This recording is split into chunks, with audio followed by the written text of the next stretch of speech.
Mr. Cumberbatch, I've had my eye on you for a while. And it's great.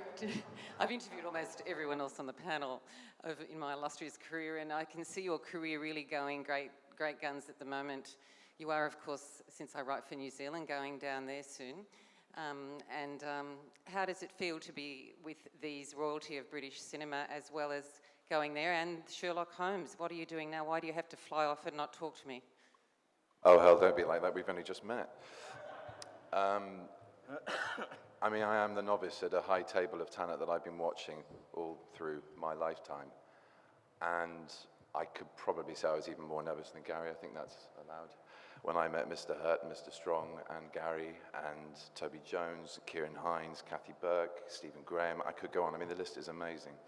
I was hugely flattered to be asked to be in the film, and just to hark back to what people were saying earlier about the subtleties of the work, it's the kind of role in a kind of film that you crave to have as an actor because it involves subtle shifts. It's not about everything being on enormous display, whereas I suppose the pyrotechnics of something like Sherlock, fun though they are far more in evidence. There's a lot less subtlety to it. I'm beginning now to forget which of the three questions I haven't answered. Do I think this is my well?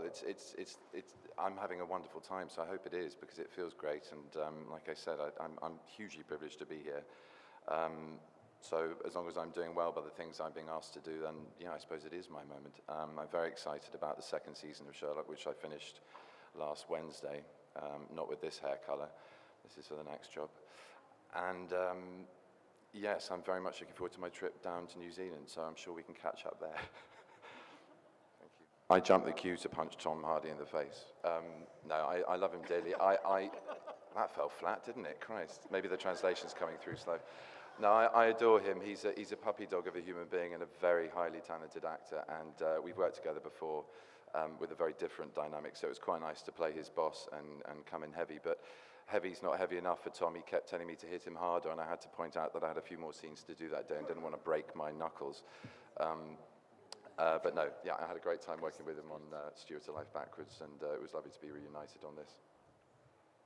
It's quite loveless. The sacrifice means that you are on your own, you're alienated, and all you're left with is the trust of your colleagues and whatever morality is driving your work as a character in that landscape. And I think you know, there are parallels in life, but I think specifically for this film, it's beautifully drawn out by Peter's script, an adaptation of a masterpiece of backstory for an actor in the form of the novel.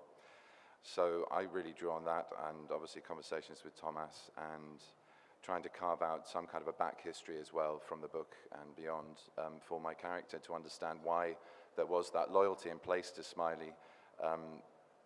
For Peter Gwilym, my character, to make those sacrifices.